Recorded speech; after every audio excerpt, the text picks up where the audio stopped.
ធំឡើងចង់ខ្លាយជាអីគេ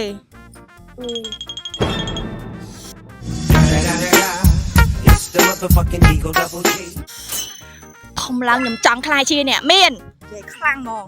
ធំឡើងខ្ញុំកើតជាអ្នកមានអ៊ីចង់សួរថាបើសិនជាអូនខ្លាយទៅជាវីរៈបុរសស្គាល់វីរៈបុរសអត់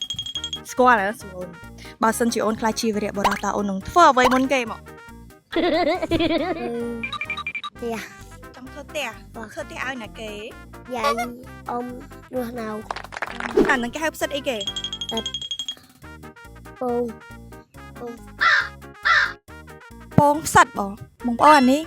អូនថាពងផ្សិតតែមើលទៅដូចផ្សិតផ្សិតច្បើងឯងខ្ញុំអត់ដឹងឯខាងនេះគេហៅថាពងផ្សិតដឹងអូនគាត់អត់ដឹងឬក៏ឈ្មោះគេអញ្ចឹងមែនអ្នកនរគ្នាដឹងជួយខមមិនប្រាប់ខ្ញុំផងថានឹងគេហៅផ្សិតអីគេ